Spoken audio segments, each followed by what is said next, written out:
Hello everyone, how are you all? So let's start our today's class. Okay, so as you all know, first we will do our vocabulary and then we will read article. So let's start with vocabulary. But अगर आपने channel subscribe नहीं किया है तो please channel को subscribe कर लीजिए। ठीक है, क्लास को लाइक कर देना है, शेयर कर देना है और बहुत सारी पढ़ाई करनी है। सो चलिए शुरू करते हैं। फर्स्ट वर्ड क्या है हमारा? फर्स्ट वर्ड है हमारा पॉइज्ड। इम्पॉर्टेंट शब्द है ये, क्योंकि इसका जो ये एक मतलब पहला जो ये मीनिंग है ये जनरली स्टूडेंट्स को आता है, बट इसका दूसरा मीनिंग भी है, वो भी हमें जानना है। सो पॉइज्ड, पहली बात, इसका पार्ट्स ऑफ स्पीच होता है एडजेक्टिव। ठीक है, मीनिंग क्या है? एक इसका जो बहुत जनरल मीनिंग है वो है जब हम किसी पर्सन को, जैसे she stayed poised even under pressure, तो अंडर प्रेशर में अभी वो कैसे रही? काम एंड कॉन्फिडेंट उसने बिहेव किया। कैसे थी वो? एकदम काम थी, कॉन्फिडेंट थी। ठीक है, सो काम, कॉन्फिडेंट एंड कंपोज्ड, एकदम रिलैक्स्ड आप रहे, कंपोज्ड मैनर में आपने बिहेव किया, शांति से आपने बिहेव किया। Okay, he handled the situation in a poised manner, मतलब किस तरीके से सिचुएशन को हैंडल किया उसने? बहुत शांति से। ठीक है, बहुत आराम से। ओके, सो ये मीनिंग हमें समझ में आ गया, इसमें कोई प्रॉब्लम नहीं है। पॉइज्ड का मीनिंग क्या हो गया? काम, कॉन्फिडेंट एंड कंपोज्ड। अब दूसरा जो मीनिंग है वो भी हमारे लिए बहुत इंपॉर्टेंट है। दूसरा मीनिंग, जैसे यहाँ पे अब हम ये सेंटेंस रीड करते हैं, the country is poised to announce reforms. अब हम लोग जो इसका मीनिंग जानते हैं वो जानते हैं काम, कंपोज्ड, है ना, कॉन्फिडेंट। तो यहाँ पे क्या कंट्री क्या है? कंट्री क्या काम है, शांत है, कंपोज्ड है, कॉन्फिडेंट है? नहीं, यहाँ पे इसका मतलब हुआ कंट्री रेडी है, कंट्री तैयार है भाई कुछ नए रिफॉर्म्स को अनाउंस करने के लिए, कुछ और बदलाव जो बदलाव किए जाने वाले हैं उसको अनाउंस करने के लिए जो देश है वो तैयार है। तो यहाँ पे पॉइज्ड का मतलब क्या हो जाता है? Ready to do something, ready to happen something. The market is poised to crash means the market is about to crash, मतलब जिस तरीके का सिनेरियो बन रहा है उससे ऐसा लग रहा है कि जो मार्केट है वो पूरी तरीके से तबाह न, मतलब क्रैश हो जाएगा। इज अबाउट टू, यहाँ पे इसका मतलब क्या हुआ है? अबाउट मतलब कोई चीज होने वाली है। ठीक है, सो अब ये आपके ब्रेन में कंफ्यूजन आ सकता है कि मैम हम कैसे आइडेंटिफाई करें कि पॉइज्ड कहाँ पे काम की बात बता रहा है, कहाँ कॉन्फिडेंट है और कहाँ पे कोई चीज होने वाली है या तैयारी वाली सेंस दे रहा है। सी, जब अगर हम काम की बात करें, कॉन्फिडेंट, तो ये किसी पर्सन के बिहेवियर, उसके मैनर, उसके वे को बता रहा है, उस पर्सन को बता रहा है। तो ये पर्सन के बारे में, यानी उसकी पर्सनालिटी को शो कर रहा है। ओके, बट जो ये the country is poised, the market is, तो इसमें जैसे कंट्री है, मार्केट है, इस तरीके से आएगा। उसके बाद और बहुत सिंपल क्या है कि जब आपको पॉइज्ड दिखाई दे, उसके बाद में टू दिखाई दे और फिर उसके बाद वर्ब है, तो ऑब्वियसली इसका मतलब क्या है? Something is about to happen और रेडी टू डू समथिंग। तो इसका मतलब ये हो जाता है। तो इसका हम बहुत सिंपल सा शॉर्ट में अगर हम एक रूल समझें, पॉइज्ड के बाद में डायरेक्ट है, उसके बाद कुछ नहीं है, मतलब वो अकेला है, तो हम जनरली वो काम एंड कॉन्फिडेंट का सेंस देता है। बट अगर पॉइज्ड के बाद में आपका टू आ रहा है और फिर वर्ब का फर्स्ट फॉर्म आ रहा है तो वहां पे इसका मतलब हो जाएगा अबाउट टू या रेडी। डन है, तो ये चीज आपको ध्यान रखनी है। नेक्स्ट क्या है हमारा? Paper tiger. ये हमारा ईडियम है। सो चलिए हम सीखते हैं। पेपर टाइगर का मतलब ऐसे समझो कि आप, ईडियम मतलब इसका मीनिंग ये हुआ कि बोला जा रहा है कि कोई, मतलब ऐसे सोचो कि चीता आ रहा है, चीता आ रहा है, चीता आ रहा है, टाइगर है ना, चीता होता है आपका, मतलब बहुत एक पावरफुल चीज है, लेकिन वो सिर्फ पेपर की है, मतलब पेपर में ही वो पावरफुल है, इन रियल में वो कुछ नहीं है। So something that looks powerful और dangerous but is actually weak, मतलब वो इन रियल में एकदम कमजोर है, बट हम उसकी कहानियां सुनते आ रहे हैं, हम उसको जैसे देखते आ रहे हैं, उसके हिसाब से हमको लगता है कि वो बहुत स्ट्रांग है, बट इन रियल में वो क्या है? वो बहुत कमजोर है, बहुत वीक है वो। सो समथिंग दैट लुक्स पावरफुल, मतलब वो दिखता ही पावरफुल है बट इन रियल में ऐसा नहीं है, वो उसके जस्ट ओपोजिट है। तो वो चीज क्या है, वो पेपर टाइगर है। मीन्स टाइगर जो है वो सिर्फ पेपर का है, वो सिर्फ कागज ही है, रियल का कुछ नहीं है। So many experts consider the policy is a paper tiger. ऐसा बहुत बार आपने देखा है, कोई पॉलिसी आने वाली होती है उसमें बहुत बड़े बड़े क्लॉज होते हैं कि ये हो जाएगा वो हो जाएगा, बट तो एक्सपर्ट्स का क्या मानना है कि ये जो पॉलिसी है ये सिर्फ एक पेपर टाइगर है। मींस अपीयर हो रही है कि ये बहुत स्ट्रांग एंड पावरफुल है बट इन रियल इसका उतना इम्पैक्ट नहीं है, कमजोर है, प्रैक्टिकलिटी में देखें तो कमजोर है। Their threats sound serious but they are a paper tiger, मतलब उनके जो थ्रेट्स थे वो ऐसे लग रहा था कि मतलब इस बार मामला गंभीर है, बट वो सिर्फ एक पेपर टाइगर निकले, मतलब कुछ नहीं था, कमजोर थे वो चीजें। ठीक है, तो इजी है आई थिंक, ये ईडियम जैसा इसका कागज में मतलब इसका लिखा हुआ है उसी मीनिंग में भी है ये, तो उतनी कोई प्रॉब्लम हमको नहीं आएगी। नेक्स्ट वर्ड क्या है हमारा, एक्सपीडियंटली। एल वाई लगा हुआ है, पार्ट्स ऑफ स्पीच एडवर्ब है। एक्सपीडियंटली का मतलब हुआ मतलब वर्ब को मॉडिफाई कर रहा है, तो कोई काम आपने कैसे किया है, क्विकली किया है। तो फिर आप सोचेंगे क्या हम इसमें डायरेक्टली क्विकली और एक्सपीडियंटली आपस में सिनोनिम्स हो सकते हैं, हाँ होते हैं, बट इसका एक और इसमें एक्स्ट्रा चीज जुड़ी हुई है। एक्सपीडियंटली मतलब वो काम आपने क्विकली तो किया ही है बट उसे प्रैक्टिकल वे में किया है, मतलब थ्योरेटिकल नहीं है कि वो आपको इन, जैसे मैंने यहाँ पे ना आपको ये चीज समझाने के लिए मैंने ये लिखा है, ये पूरा एक मैंने सिनेरियो क्रिएट किया है आपके लिए। Suppose you are getting late for your exam and there is heavy traffic. Okay, so आप सपोज करिए कि आपको एग्जाम देने जा रहे हैं और रोड पे बहुत सारा ट्रैफिक है, तो अब आप क्या करेंगे। So and you know your school is nearby, so instead of waiting in the vehicle you take a shortcut and go on foot. आपने क्या किया, आपने शॉर्टकट लिया और आपने भाई पैदल चले गए वहां पे, क्योंकि आपको पता है कि स्कूल पास में ही है, तो बेहतर रहेगा कि मैं पैदल ही निकल जाऊं क्योंकि ट्रैफिक बहुत ज्यादा है। तो ये आपका जो डिसीजन था वो कैसा था, वो एक्सपीडियंटली था। So how how how did you acted, you acted expediently, मतलब आपने कैसे काम किया, आपने कैसे एक्ट किया, वो एक क्विकली किया और प्रैक्टिकल वे में किया। वहां पे अपने व्हीकल में अपनी गाड़ी में इंतजार करने की बजाय आप पैदल चले गए, तो ये आपने एकदम तुरंत डिसीजन लिया और वो भी प्रैक्टिकल अप्रोच आपने ली। जैसे कि अब एक और सिनेरियो मेरे दिमाग में था, मैंने कहा चलो मैं समझा दूंगी इसको ऐसे ही। हम जैसे सपोज कि एक पेशेंट है, वो बहुत सीरियस कंडीशन हो रही है उनकी, तो डॉक्टर ने क्या किया कि उनको ट्रीटमेंट देना शुरू कर दिया, और जो बाकी जो आपके लीगल प्रोसीजर्स होते हैं उसको पहले कंप्लीट ना करने के बजाय उन्होंने क्या किया कि ट्रीटमेंट कर देते हैं। तो ये कैसा एक्ट था, ये भी एक्सपीडियंटली उन्होंने एक्ट किया, क्योंकि क्विकली एक्ट किया और प्रैक्टिकल वे में, अगर पर्सन चला ही जाएगा इस दुनिया से तो फिर कोई मतलब ही नहीं है। सो एक्सपीडियंटली मतलब definitely quickly but in a practical way to get results. I hope ये डन है आपको। नेक्स्ट वर्ड है हमारा सैलियंस, इसका मतलब होता है importance. Importance that stands out clearly, मतलब भाई वो महत्व, मतलब उस चीज की जो वैल्यू है ना, उसकी जो इम्पोर्टेंस है, उसकी जो रेलेवेंस है, जो उसकी इम्पोर्टेंस है, सिग्निफिकेंस अगेन इम्पोर्टेंस हो गया। नोटिसेबिलिटी मतलब वो इम्पोर्टेंट है, आपको नोटिस हो रहा है क्लियरली। तो ये तो क्लियर इसके क्लोज सिनोनिम्स हो गए। Teacher explain the salience of this top concept, तो कभी कभी ऐसे होता है ना कि हम उस टॉपिक को बहुत हल्के में ले लेते हैं और फिर मैम या सर आके हमको उस टॉपिक को बहुत गंभीरता से उसकी इम्पोर्टेंस को हमें समझाते हैं। तो टीचर ने हमें एक्सप्लेन किया उस कॉन्सेप्ट की इम्पोर्टेंस को। Issue gained political salience after the protest, तो प्रोटेस्ट के बाद में जो इशू है उसको भाई मतलब पॉलिटिकल इंपॉर्टेंस मिली, कि लोग अब उसको मतलब अब ये एक मुद्दा बन गया, लोग इसके बारे में बात कर रहे हैं, अब वो इम्पोर्टेंट बन चुका है। ठीक है, so importance is your noun, important is your adjective, salience is your noun, noun not adjective.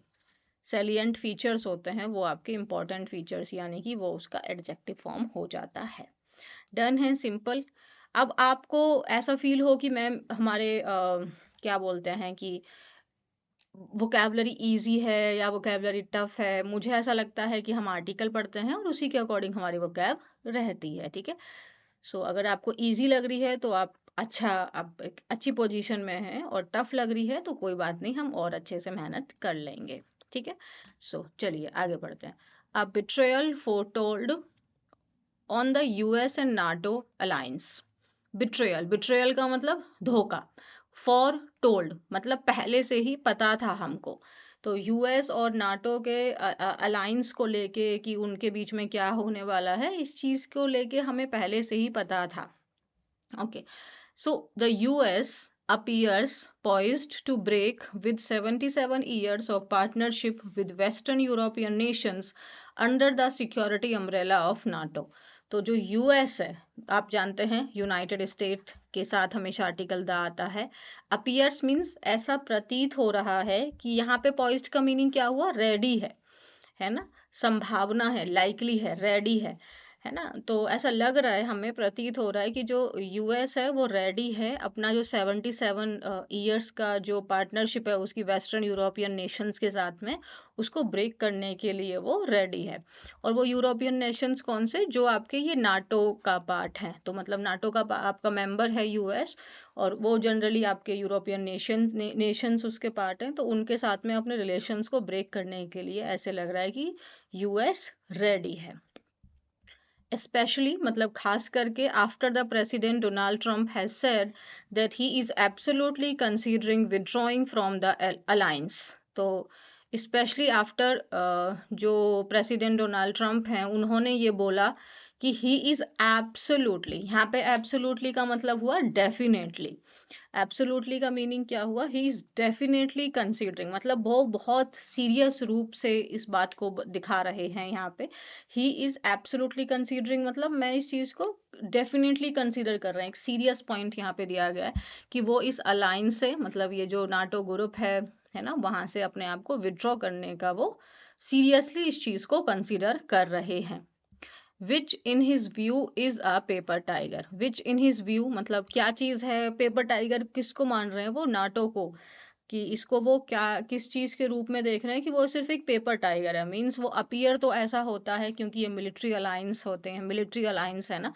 कि अगर जो नाटो के मेंबर्स, आई थिंक 37 कंट्रीज हैं इसके मेंबर्स हैं। सो अगर किसी एक कंट्री के ऊपर में वॉर होता है तो बाकी जो इसके अलायंसेस हैं वो सब एक दूसरे उसको सपोर्ट करेंगे। तो इन उनका व्यू ऐसा है कि ये सिर्फ एक पेपर टाइगर है। मीन्स ऐसा लग रहा है कि ये पावरफुल एंड डेंजरस है, बट इन रियल में ये कमजोर है, कुछ भी एक्ट नहीं करता है। This and similar remarks by Mr. Trump have followed White House's apparent frustration that European and other allies did not expediently send military assets into West Asia to assist the US and Israel in the war campaign against Iran। Okay, तो काफी बड़ा सा passage line sentence है ये।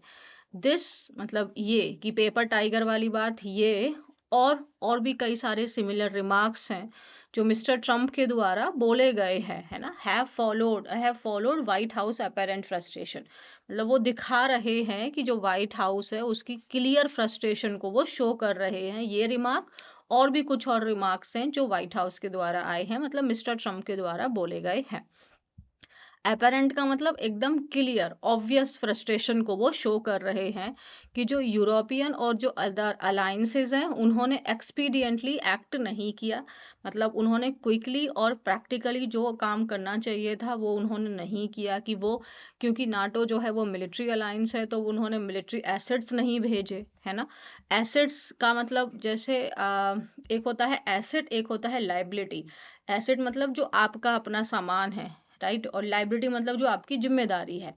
तो यहाँ पे asset का मतलब हो गया, मिलिट्री एसेट्स का मतलब मिलिट्री के सामान, जैसे कि आपके ट्रूप्स हो गए, है ना, सोल्जर्स हो गए, या जो आपके वेपन्स हो गए, अदर इक्विपमेंट हो गए, उन सब की बात हो रहे हैं। तो इन्होंने भेजे नहीं वेस्ट एशिया में, है ना, हेल्प करने के लिए। असिस्ट मीन्स हेल्प, हेल्प करने के लिए यूएस एंड इसराइल को, जो उनकी वॉर कैंपेन चल रही है ईरान के खिलाफ में। तो ये कह रहे हैं कि भाई हमारी वॉर चल रही है और आप हमको सपोर्ट नहीं कर रहे हैं, हम आपके मेंबर हैं, तो फिर आप सिर्फ एक पेपर टाइगर हो, आप किसी काम के नहीं हो। Particularly to secure safe passage, passage मतलब वे, रास्ता, ठीक है, for oil tankers through the Strait of Hormuz, currently under Tehran's control. Tehran means Iran. So particularly खास करके क्योंकि वो ऑयल टैंकर्स के लिए आप जानते हैं हमारे यहाँ पे भी हमें ऑयल की एलपीजी की स्पेशली हमें बहुत ज़्यादा प्रॉब्लम हो रही है। वो इसी वजह से क्योंकि स्ट्रेट ऑफ हॉर्मुज से वहाँ से जो टैंकर्स हैं वो पास नहीं हो पा रहे हैं। इवन हमारे यहाँ पे फिर भी चीज़ें अंडर कंट्रोल हैं। तो जो अभी किसके कंट्रोल में है, ये आपके तेहरान के कंट्रोल में है। तो यूएस का ऐसा कहना है कि वो नाटो से लेके खुश नहीं है, ये सिर्फ एक पेपर टाइगर है, means appears to be dangerous but in real it is weak. So तो फिर हमको नहीं लगता कि हमें इनकी सपोर्ट की हमें ज़रूरत है, ऐसा मिस्टर ट्रम्प का कहना है। डन है, ओके। इसमें से कुछ ऐसा रह तो नहीं गया था जो मुझे समझाना था? पॉइस्ट हम जान चुके थे, हाँ बाकी हम सब जान लिए थे। चलिए आगे रीड करते हैं। Mr. Trump has frequently complained about getting less from NATO than Washington was putting into it. Okay. Mister Trump मतलब जो ट्रम्प हैं वो फ्रीक्वेंटली मीन्स बार बार वही वो कंप्लेन कर रहे हैं कि वो जितना नाटो में दे रहे हैं, है ना, गेटिंग लेस फ्रॉम नाटो मतलब उनको कम मिल रहा है यहाँ से, नाटो की जो हेल्प है, जो असिस्टेंस है, वो उनको कम मिल रही है जितना वॉशिंगटन मतलब जितना वो अमेरिका उनको हम दे रहे हैं, फंड्स वगैरह हम दे रहे हैं, उसके कंपेयर में वो लोग हमको हेल्प कम मिल रही है। ओके यहाँ से मुझे आपको ये कंप्लेंट वाली एक चीज समझानी है, तो पहले हम बाकी समझ लेते हैं, फिर हम वापस लौट के यहाँ आएंगे। Saying recently to the media, media मीडिया को उन्होंने ऐसे कहा कि मतलब हम नाटो को ज़्यादा चीज़ें प्रोवाइड कर रहे हैं एज कंपैरिजन नाटो जो हमको इन रिटर्न में हमें उतना नहीं मिल पा रहा है। It is one way street मतलब हम ही दे रहे हैं, उधर से कुछ नहीं आ रहा है। He has further hinted that NATO may have become an ineffectual global force when he recently observed that Russian President Vladimir Putin also knows that NATO lacks teeth to defend its member. Okay. आके he has further hinted मतलब उन्होंने आगे और कहा कि NATO में have become, NATO सिर्फ एक अब इन इफेक्चुअल ग्लोबल फोर्स बन चुका है, मीन्स अब ये कोई पावर है ही नहीं इसके अंदर में, ठीक है, ये आपका इसमें कोई पावर ही नहीं है। और व्हेन ही रिसेंटली ऑब्जर्व्ड, और उन्होंने रिसेंटली ये भी क्या मतलब ऑब्जर्व मतलब ये बोला उन्होंने कि जो रशियन प्रेसिडेंट है व्लादिमीर पुतिन, वो भी ये चीज़ जानते हैं कि नाटो जो है वो सिर्फ एक पेपर टाइगर है और उसमें कोई टीथ नहीं है, मतलब उसमें कोई दम नहीं है कि वो जो उसके मेंबर्स हैं, जो उसके नेशंस हैं, जो उसके नाटो के मेंबर्स हैं, उनको डिफेंड करने के लिए उसमें कोई क्षमता नहीं है। तो ये चीज़ जो है ये प्रेसिडेंट व्लादिमीर पुतिन भी जानते हैं।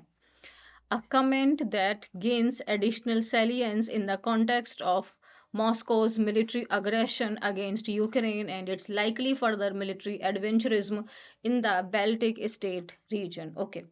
तो अब ये कमेंट गेन एडिशनल इम्पोर्टेंस क्योंकि जो आप जानते ही हैं कि रशिया यूक्रेन का काफ़ी लंबे समय से वॉर चल ही रहा है ना, तो जो आपकी मॉस्को यानी रशिया की जो मिलिट्री अग्रेशन है यूक्रेन के खिलाफ में, और लाइकली फर्दर मिलिट्री एडवेंचरिज्म हो सकते हैं, मतलब और संभावना है, लाइकली मतलब पॉसिबिलिटी और भी है कि वो और भी मतलब काम आगे बैलेटिक स्टेट्स मतलब वो रीजन वो कंट्रीज जो आपके रशिया के आसपास में हैं। तो यहाँ पे अगेन फिर वो उसी को बोल रहे हैं कि भाई उसके अंदर कोई पावर नहीं है, वो हम उसको ज़्यादा चीज़ें दे रहे हैं एज कंपेयर जितना हमें रिटर्न में मिल रहा है। फिर उन्होंने एक ये भी बोला कि जो रशियन प्रेसिडेंट हैं व्लादिमीर पुतिन, वो भी ये चीज़ जानते हैं कि नाटो के अंदर कोई पावर नहीं है, उसके अंदर कोई दम नहीं है कि वो अपने मेंबर्स को डिफेंड कर सके।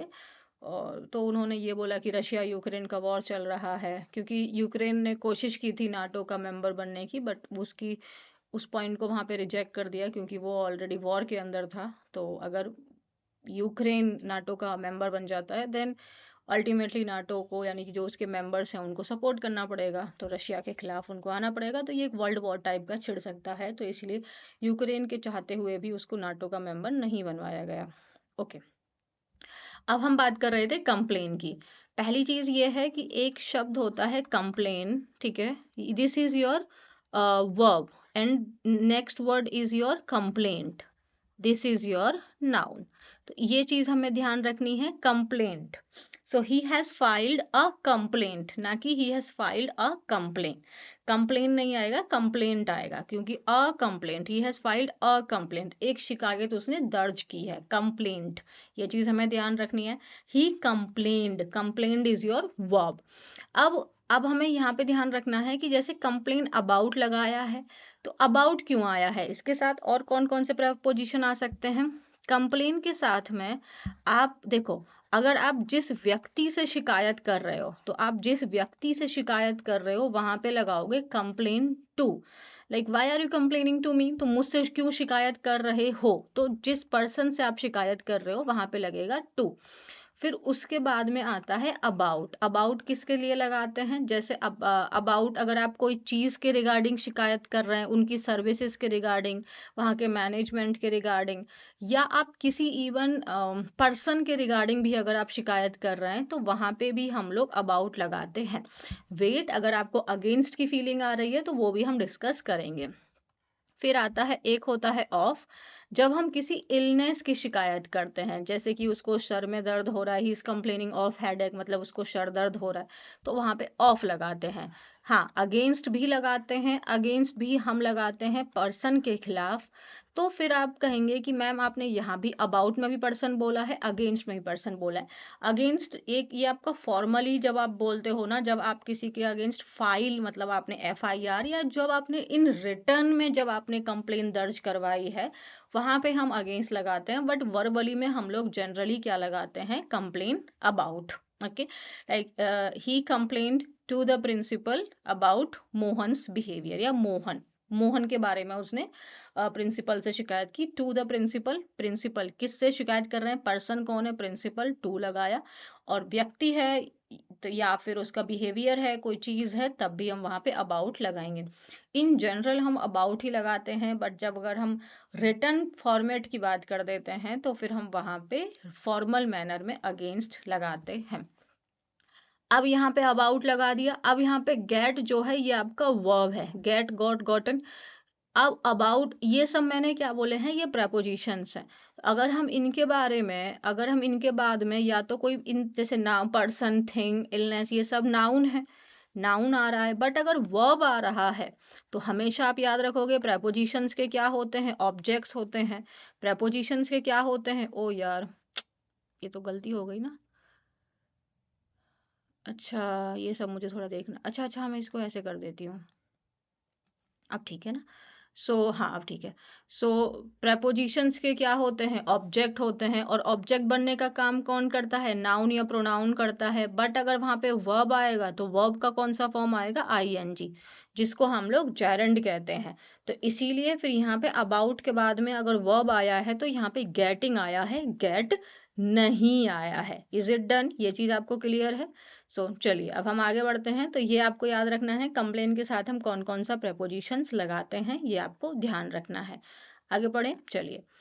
नेक्स्ट क्या है, at the heart of the heightened tension in the US NATO relationship is Washington's constant refrain, the defence spending by its European partners has fallen short of expectations.